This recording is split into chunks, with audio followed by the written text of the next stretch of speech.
الحمد لله رب العالمين والعاقبة للمتقين ولا عدوان إلا على الظالمين وأشهد أن لا إله إلا الله وحده لا شريك له ولي الصالحين وأشهد أن محمدا عبده ورسوله وصفيه من خلقه وخليله سيد الأولين والآخرين اللهم صل عليه وعلى آله وصحبه ومن اتبعهم بإحسان إلى يوم الدين أما بعد.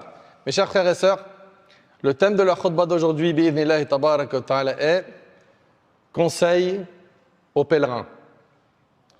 Conseil aux pèlerins. Dans quelques jours, énormément de musulmans vont se diriger vers la Mecque pour accomplir le pèlerinage, qui est un pilier de l'islam, un objectif à réaliser pour celui qui en a les moyens physiques et financiers. Et ces frères et ces sœurs qui, bi'idhnillahi tabaraka wa ta'ala, vont se retrouver à Mecca, à Mina, à Muzdalifa, à Arafat, qui vont lapider les stèles, qui vont faire le tawaf, qui vont faire le sa'i. Il faut qu'ils fassent le nécessaire pour ne pas entacher cette adoration et diminuer les récompenses. Pourquoi je dis cela? Car beaucoup de gens pensent que le hajj, oui, c'est difficile physiquement, il y a beaucoup de marches, il fait très chaud, mais ça va, je fais du sport, je m'entretiens bien, normalement tout va aller. Alors, j'espère pour tous les pèlerins que ça va très bien se passer. Et j'implore Allah subhanahu wa ta'ala de faciliter le pèlerinage à nos futurs pèlerins. J'implore Allah tabarak wa ta'ala de leur accorder un hajj mabrour, un hajj pur de tout péché. J'implore Allah subhanahu wa ta'ala de leur faciliter d'invoquer Allah subhanahu wa ta'ala à Arafat. J'implore Allah tabarak wa ta'ala de leur pardonner leurs fautes. J'implore Allah subhanahu wa ta'ala de faire de ce hajj pour eux un nouveau départ. Mais ne pensez surtout pas que le hajj se prépare qu'avec le côté physique. C'est-à-dire, je vais marcher un peu plus, je vais faire plus de sport, je vais prendre une bonne paire de chaussures. Ça, c'est quand ce sera désacralisé pour marcher avec, etc. Et que, voilà, c'est juste une histoire de préparation physique. Non, il y a une préparation mentale. Et cette préparation mentale, je peux vous le dire, parce que par la grâce d'Allah, tabarak wa ta'ala, j'ai supervisé plusieurs groupes sur place, plusieurs années consécutives par la grâce d'Allah, tabarak wa ta'ala, au hajj. Et je peux vous dire que la préparation mentale, elle est très faible chez beaucoup de musulmans, chez beaucoup de musulmanes. D'où l'importance de cette khutbah. D'où l'importance de cette khutbah. La première des choses, rappelle-toi mon frère ainsi que toi ma sœur, toi qui vas partir faire le hajj, que la récompense de cette adoration est immense.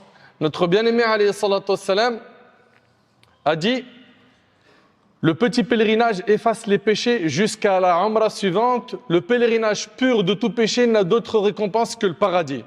Écoutez bien, le pèlerinage pur de tout péché n'a d'autre récompense que le paradis. Et le prophète alayhi salatu wassalam a dit: quiconque accomplit le pèlerinage en évitant tout acte charnel, toute grossièreté et toute dispute, ressort de celui-ci pur, vierge de tout péché comme le jour où sa mère l'a mis au monde. Et c'est rapporté par Bukhari et Muslim. T'imagines? Il rentre chez lui aussi pur que le jour où sa mère l'a mis au monde. Mais est-ce que vous pensez que cette récompense, vous allez l'avoir facilement? Vous allez rencontrer des gens de plusieurs origines, des gens qui ont des éducations qui sont différentes de la vôtre. Des gens, pour eux, ça fait rien du tout de bousculer quelqu'un, de lui écraser les pieds. Ils voient même pas le mal. Pendant que toi, tu es en train de craquer, et tu es en train de te dire, mais qu'est-ce que je vais lui répondre? Lui, il voit même pas ce qu'il a fait. Des gens qui vont te dépasser pendant que tu es en train de faire la queue à Mina pour les toilettes ou pour faire les ablutions. Toi, tu es là depuis une demi-heure et tu as quelqu'un qui passe comme une petite fleur devant toi. Et toutes ces choses-là demandent une préparation mentale. Que tu fasses le nécessaire pour ne pas craquer. Wallahi al-azim, j'oublierai jamais. Une année pendant Arafat, le jour de Arafat, le prophète il a dit Al-Hajj Arafat. Le pèlerinage, c'est Arafat. Et c'est le jour de la clémence divine. C'est le jour où le diable a été vu le plus humilié, comme le rapporte l'Imam Malik dans le Muwatta. C'est un jour grandiose. C'est ce jour-là où il faut tout investir. Et ce jour-là, le prophète Sam de Dhuhr jusqu'à Maghrib, il a invoqué Allah. Et il n'y avait pas de tente climatisée comme c'est le cas maintenant, avec des congélateurs et plein de boissons fraîches. Ça n'avait rien à voir. C'était dur et contraignant. Et le prophète sallam, il a invoqué Allah. Et il n'a fait que ça. Et je me souviens qu'une fois, on était à Arafat, on faisait la queue pour aller aux toilettes. Il y a quelqu'un qui a dépassé un parmi les Français qui étaient ici présents. On l'a reconnu par sa langue. Et puis il lui a dit, pousse-toi d'ici, sinon... Et il lui a dit une parole que je ne peux pas vous répéter. Je l'ai regardé, je lui ai dit, Akhi, c'est Arafat aujourd'hui. On t'a pas prévenu, tu sais pas t'es où. Mais ils comprennent pas. Et en fait, ce qui leur manque à ces gens-là, je le répète, c'est une préparation mentale. Ça veut dire quoi? Ça veut dire que quoi qu'il arrive, toi tu dois être patient. Quoi qu'il arrive, tu dois avoir un bon comportement. Quoi qu'il arrive, prends sur toi. Quoi qu'il arrive, sois doux. Quoi qu'il arrive, ne réponds pas au mal par le mal. Parce que la récompense, elle est trop grande du pèlerinage. Et il y en a plein qui payent de l'argent, mais on se demande, il a payé pour faire quoi? Là-bas, il perd du temps. Il y en a certains, ils jouent aux échecs dans les tentes de Mina.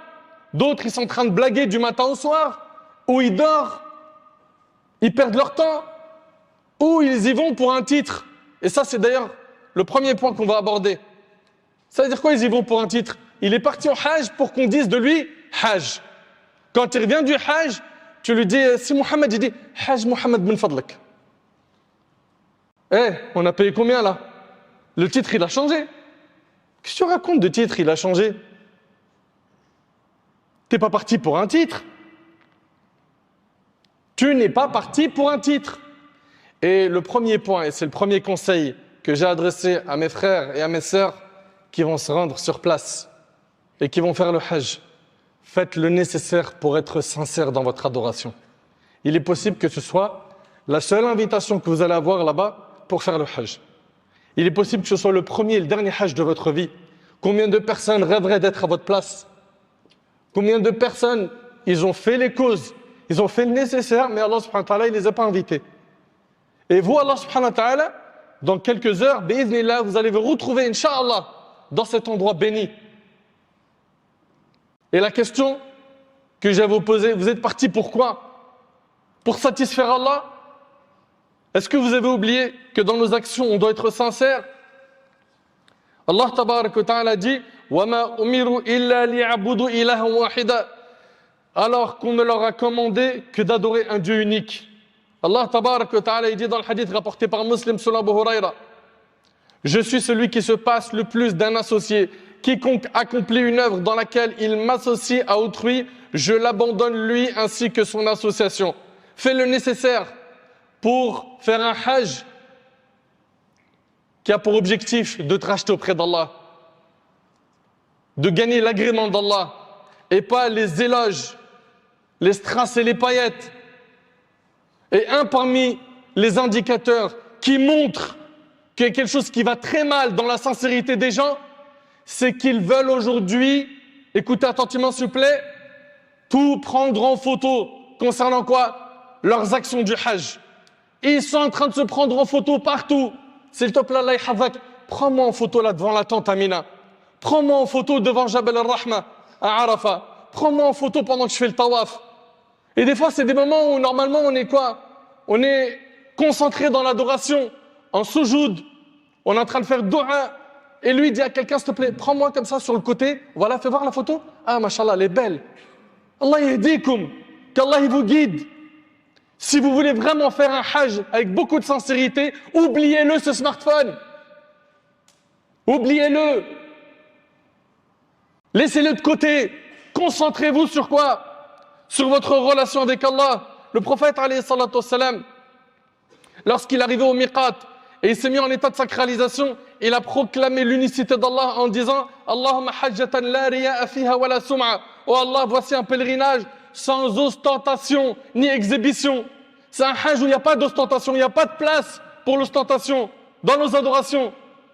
Et lui, il va là-bas, qu'est-ce qu'il fait toute la journée? Il prend tout en photo, il n'y a que des stories dans sa journée, toute la journée il fait que ça. À quel moment tu es en train de te racheter en faisant dua auprès de ton Seigneur? À quel moment? À quel moment tu invoques Allah? À quel moment tu demandes pardon? Qui te dit que tu vas revenir ici? Je le dis, je le répète. Il y en a plein, ils ont fait qu'un seul hajj dans leur vie parce qu'ils ont été invités une fois et pas deux. Soit il a été éprouvé dans sa santé, il n'a pas pu y retourner, soit Allah subhanahu wa ta'ala a décidé de reprendre son âme. Donc à vous qui allez partir au hajj, Allah yahfazkum, combattez votre nafs en écartant ce smartphone. À la rigueur, si c'est pour lire des invocations ou une application du Coran, ou de temps en temps donner des nouvelles à la famille, mais toute la journée ils sont scotchés à leur téléphone, en train de tout snapper, on dirait qu'ils sont dans des restaurants. Eh oh, vous êtes au pèlerinage. À l'époque, ça n'existait pas ces smartphones. J'ai connu moi Mecca dans les débuts des années 2000. Il n'y avait rien. Personne n'avait un téléphone portable. Les gens, ils allaient là-bas, ils faisaient des trajets qui étaient longs. Ils partaient en bus. Ils faisaient des mois de voyage. Et c'était des vrais pèlerins. Et pourquoi je dis des vrais pèlerins? Parce qu'Omar ibn Khattab, radiallahu anhu, une fois, il était avec son fils Abdullah ibn Omar. Et Abdullah, il a dit à son père, Omar ibn Khattab, il a dit, regarde, père, il a dit, les pèlerins sont nombreux. Il a dit, mon fils, les gens sont nombreux, mais les pèlerins sont peu nombreux. Oui, effectivement, il y a du nombre. Mais les pèlerins parmi eux, ils sont peu nombreux. Donc mes frères, mes sœurs, Allah barik fikum, mon cœur est bouillant quand je parle de ce point. Parce que j'ai vu aujourd'hui la transformation de ce que c'est devenu, le hajj et la umrah. Les gens toute la journée, ils sont avec toi, leur smartphone. Il est en train de faire tawaf et il est en train de faire des stories à côté en même temps. Il fait dua avec un téléphone dans la main. Mais qu'est-ce que vous êtes en train de faire là? C'est quoi la prochaine étape? Quand tu seras prosterné, tu auras ton téléphone sur la main gauche pour faire une story pendant que tu es en soujoud.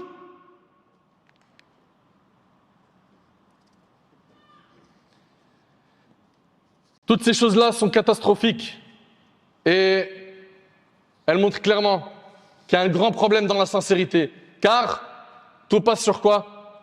Les photos et les snaps et les stories. T'es pas parti pour ça, je te le rappelle.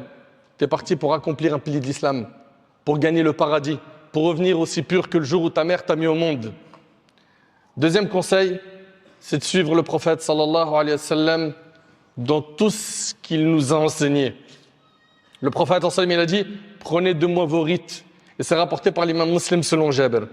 Prenez de moi vos rites. Faites le nécessaire pour vous renseigner sur tout ce qui fait partie de la sunna du prophète sallallahu alayhi wa sallam et ne délaissez aucune sunna. Vous allez voir que si vous avez bien étudié ce chapitre avant d'y aller, ou si vous êtes bien accompagné, ou si vous avez des étudiants en sciences religieuses dans vos contacts, ou avec vous, ils vous formeront et vous expliqueront. Tu as fini la lapidation de la première stèle? Ayam et-Tashriq, le 11, 12, 13, parfait. Après la première, on fait dua, tu te mets à droite, c'est ici que le prophète sallallahu alayhi wa sallam s'est mis. Tu as fini la lapidation des stèles? La deuxième, celle du milieu, al-Wusta, c'est du côté gauche que tu feras de dua, c'est ici que le prophète sallallahu alayhi wa sallam. La troisième, tu as lapidé les stèles, il n'y a pas de dua. Il faut que tu fasses le nécessaire pour faire un maximum toutes les sunnas du hajj. Fais le nécessaire pour cela. Et bien évidemment, il te faudra quoi? Une formation avant cela. Il faut que tu étudies le chapitre du hajj. Il faut que tu lises ce chapitre avec quelqu'un qui te l'explique. Et que tu sois en connexion avec quelqu'un sur place ou à distance qui peut t'aider. Pourquoi? Parce que des questions, tu vas en avoir. Troisième conseil, valorise le dîn. Valorise le dîn, valorise l'endroit où tu vas. C'est un endroit qui est sacré. Mecca et Médine, c'est pas Dubaï et la Thaïlande. C'est pas une adresse que je coche comme un resto que j'ai fait, c'est bon, allez, c'est coché. Non, non, non, non. C'est un endroit que je valorise. Allah tabarak wa ta'ala dit ذَلِكَ وَمَنْ يُعَظِّمْ شَعَائِرَ اللَّهِ فَإِنَّهَا مِنْ تَقْوَى الْقُلُوبِ. Il en est ainsi, quiconque honore les rites sacrés d'Allah accomplit ce qui relève de la piété du cœur. Valorise le dîn. Le hajj, c'est pas une mode. Le hajj, c'est pas une mode. T'es pas parti là-bas pour un titre. T'es pas parti là-bas pour tout montrer. T'es pas parti là-bas pour raconter ça comme si t'étais dans un voyage de noces. T'es parti là-bas pour te racheter. T'es parti là-bas pour accomplir une obligation. T'es parti là-bas pour gagner l'agrément d'Allah tabarak wa ta'ala. Et dès que t'as une question, pose-la à des gens qui ont un bagage, pose-la pas à n'importe qui. Et parmi les grandes erreurs que font les pèlerins, vous savez c'est quoi? C'est que quand ils discutent entre eux, ils répondent avec ignorance à des questions complexes sur le hajj. Ils répondent avec ignorance. Tu parles avec lui, il te dit quoi? Il te dit, oui, ça, comme j'avais fait le hajj il y a longtemps, j'avais fait ça, fais la même. Mais c'est basé sur quoi? Ou bien il te dit, ça, j'ai vu un tel le faire, fais-le. Mais ce un tel, c'est qui? Allah yahfadkoum, faites le nécessaire pour poser vos questions à des gens compétents. Et ne vous prononcez jamais avec ignorance. Tu ne sais pas, tu dis la adri. Il n'y a pas de à peu près, je pense, je crois. Non, c'est je connais par cœur ou je me tais. Je connais par cœur ou je me tais. Allah tabarak wa ta'ala il dit قل إنما حرم ربي الفواحش ما ظهر منها وما بطن والإثم والبغي بغير الحق وأن تشركوا بالله ما لم ينزل به سلطانا وأن تقولوا على الله ما لا تعلمون. Mon Seigneur n'a interdit que les turpitudes apparentes et cachées, les péchés, l'atteinte faite à autrui sans droit. De même que d'attribuer à Allah des associés concernant l'adoration desquels il n'a révélé aucune preuve et de dire sur Allah ce que vous ne savez pas. Quatrième conseil, c'est arme-toi d'un bon comportement. Sois doux. Tu verras des personnes âgées.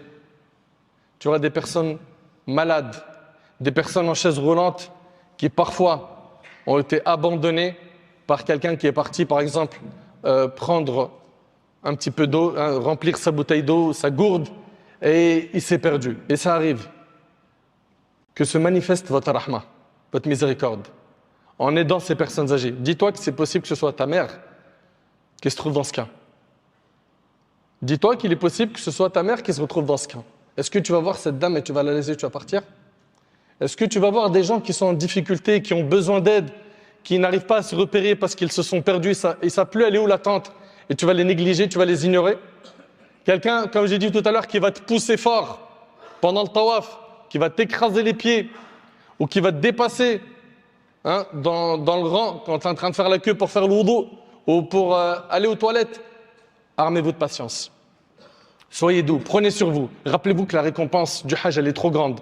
Il ne faut pas la perdre. Il ne faut pas la perdre. Prenez sur vous.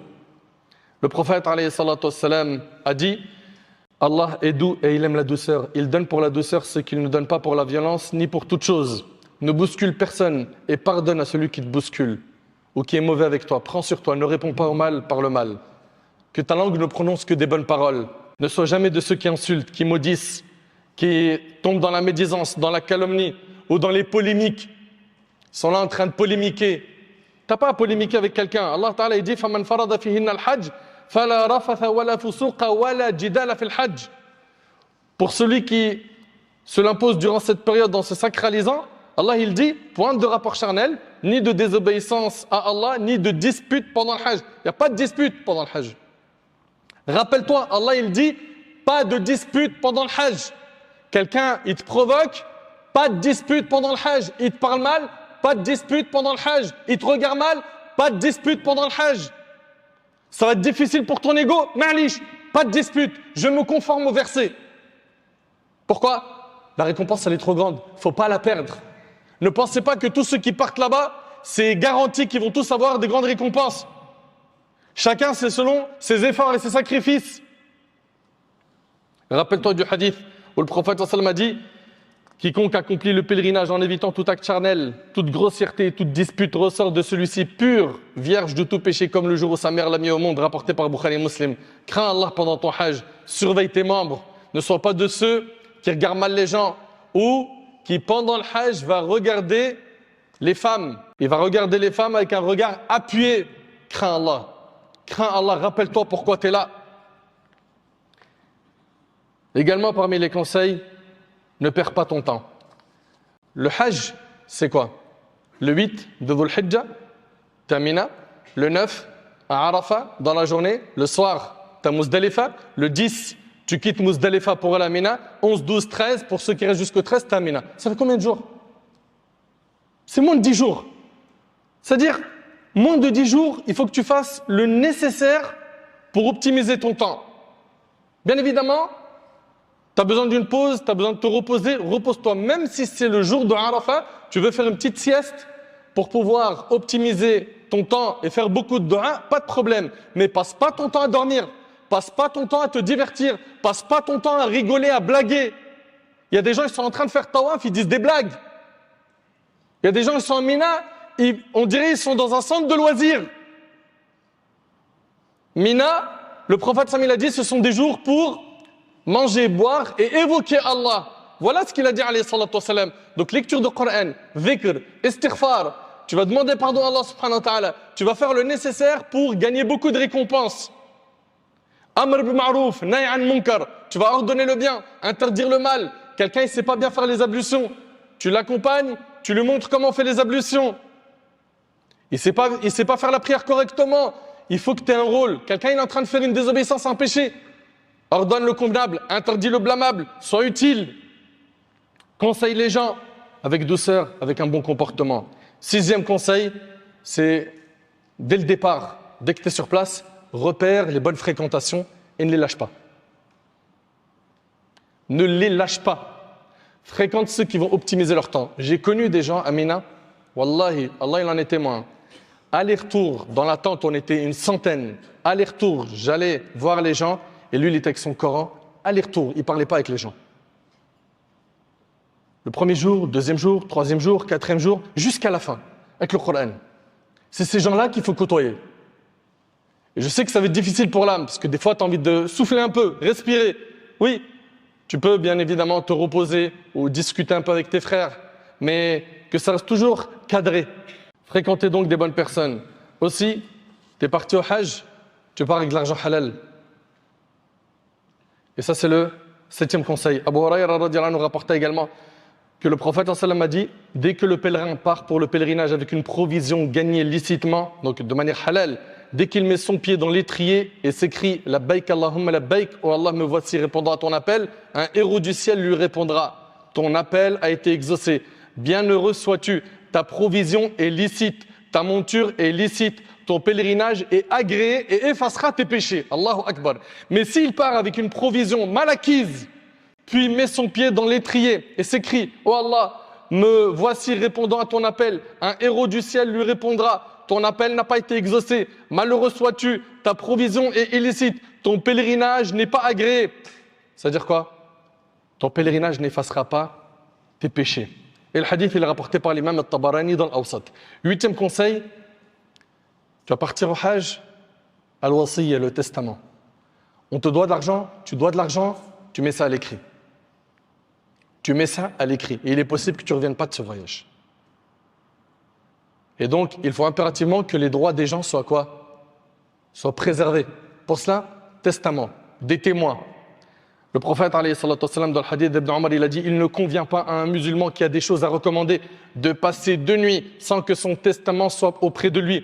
Abdullah ibn Omar a dit, depuis que j'ai entendu le prophète sallam dire cela, je n'ai pas passé une nuit sans avoir mon testament auprès de moi, rapporté par Bukhari et Muslim.